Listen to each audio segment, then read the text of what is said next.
Hello and welcome to the Corona Yoga Challenge. Today is day 163.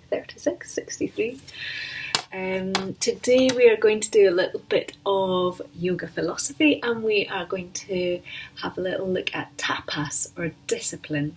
So tapas is traditionally thought of as heat and the kind of burning of impurities and how that is done. So done through physical practice, done through how we live our lives.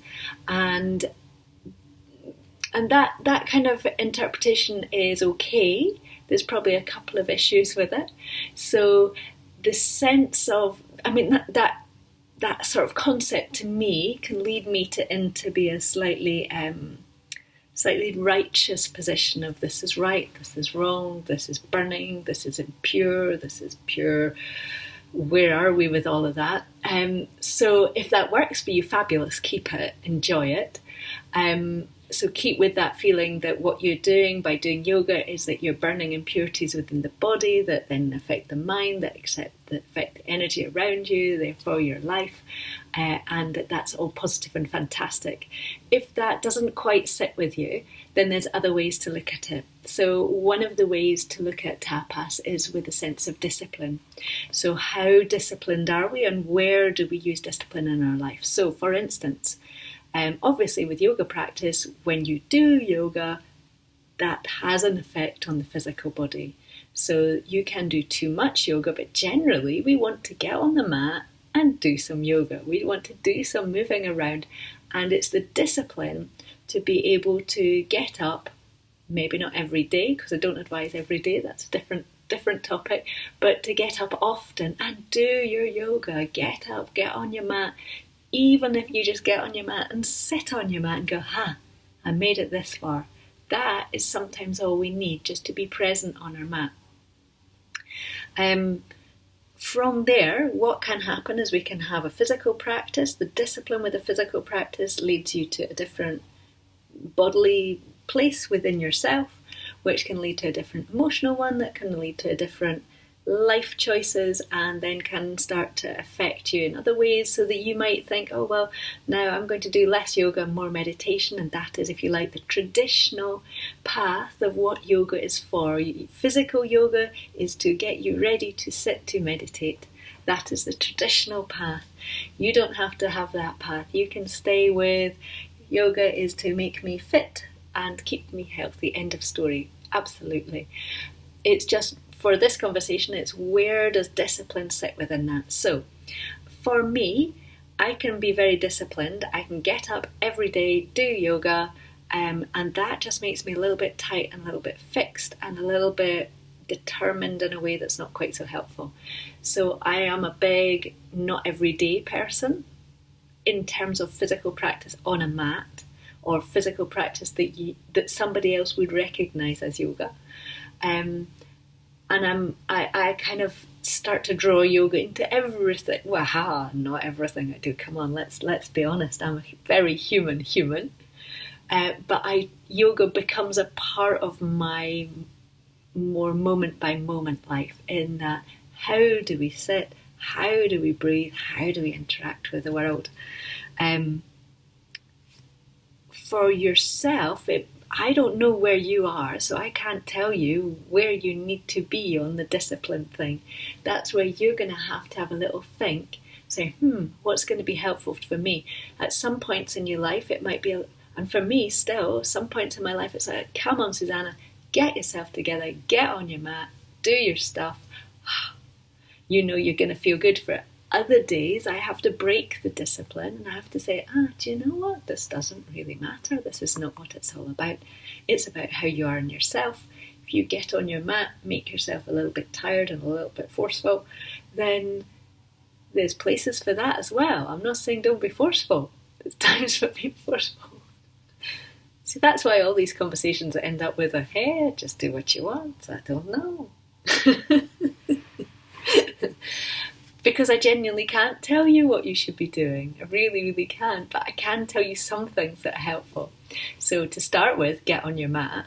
And then don't get on your mat so much. Then get into your meditation. And then don't be too attached to your meditation.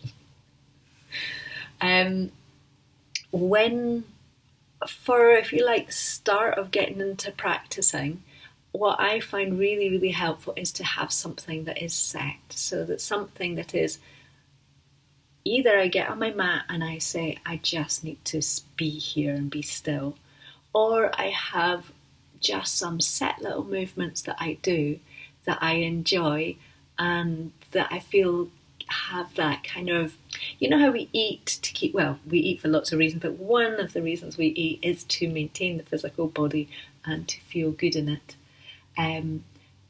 My yoga practice is like that for my physical body as well. Yes, it can be a pleasure, it can be a great release, it can be a wonderful experience. Some of it is a care of the physical body, and a care of the physical body so that I am then able to do the other things that I would like to do. So I do a little bit of salute to the sun in the morning, and I actually start my day most days with half an hour meditation before I even get out of bed. So I sit in my bed, all nice and comfortable, just after sleep. Almost the minute I've woken up, I'll go straight into meditation. I find it really, really helpful for me. It might be disastrous for you. So don't take this as that I'm suggesting that you do that. I'm trying to explain my process. But where I started, say 20 years ago or so, was just the discipline to get to a class is where I started. They're like, oh, I don't feel like going out on a Monday night anymore. Oh, I didn't enjoy yoga so much in class last week. I don't think I'll go this week. Oh, but I think I will. The discipline, or I'll find a different class that I enjoy more. Then the discipline to do my personal practice, to get more into it. Then the discipline for a while on the teacher training course. We had a slightly uptight thing where we had to fill out a form every time we did yoga of what we did, which utterly destroyed the practice of yoga for me. But I engaged with the discipline of filling out a form that felt really uptight for quite a while before I'd said, no, this is not my yoga. Now, in my physical practice, there's the morning or the start of my day yoga, which is fairly like da da da da da, just planned. But when I practice yoga, so I practice yoga for teaching classes, so I kind of go through how might I describe that, what are the issues other people might have within their body with this, what do I need to be aware of. So that's another level of my practice. And then my other level of practice, what I do just for me, which is that sort of just that space where I move and I follow what I want to do, and I might find some poses that I've not done in a while, or I just really have a desire to do. So, right now if you like say, oh, Susanna, what did you want to do with your right body? I'd be like, oh, I'd want to do that sort of thing. Just want to stretch back into the back of my rib cage. And actually this is one of my morning things as well, which is just from a nice squat position to come right the way over and just fold all the way into it. So for me, that's, if I'm doing a little bit of yoga philosophy, but the discipline part for me, that part of my practice is now, there's a discipline behind it. So I have learned a fair amount about yoga, poses, effects of balance, practice, blah. That's not right, is it? But you know what I mean, there's a lot of stuff that goes into it. But for my personal practice now, in some ways you'd look at it and go, wow, where's the discipline, Susanna? You're just on your mat doing whatever you feel like. Where's the discipline? But the discipline is, for me, is in becoming more and more aware of the physical body, what it wants to do, the effect of moving the physical body on the rest of me or the wider me, and then obviously how that impacts on the world and how I can take my yoga out to my every moment life, bearing in mind that every moment life has got to be imperfect and very human, rather than just I'm like, hello everyone all the time. I'm just not. We all know that already, don't we? So, very important to be human, to be fallible, to be perfect and imperfect, and to place your time where you want your energy to go. So I could, instead of in the morning lying in bed being in bed doing my meditation, I could take that half an hour to pick my clothes for the day and do my nails and get my hair cut. And yeah, I probably should do some of these things a little bit more. Certainly by our society's standards. Anyway, I don't. I place my energy where I want it. For me, that discipline is to say, this is what I value in my life. I value yoga, meditation, the experience of where I am and where I want to go, and that's where I'm putting my energy. Yeah, at the expense of my tidiness, my physical tidiness. There we go. I think I've said more than enough, but I always make myself some little notes because I am very disciplined. And I'm just going to check I've said everything I wanted. Yes, we've got... one thing I didn't say is about discipline, how that relates to the rest of your life. So that is obviously really important, you know, what we put into our body, how we spend our time off the yoga mat, and where we choose to put our energy there. And sometimes just the discipline to do the really, really boring stuff. Sometimes that is my biggest tricky thing. So I've got a form from HMRC that I've got to do, and it's just like, it needs to be done. I have to go do it. That's where my discipline has to be like, Susanna, get your paperwork done and back to yoga.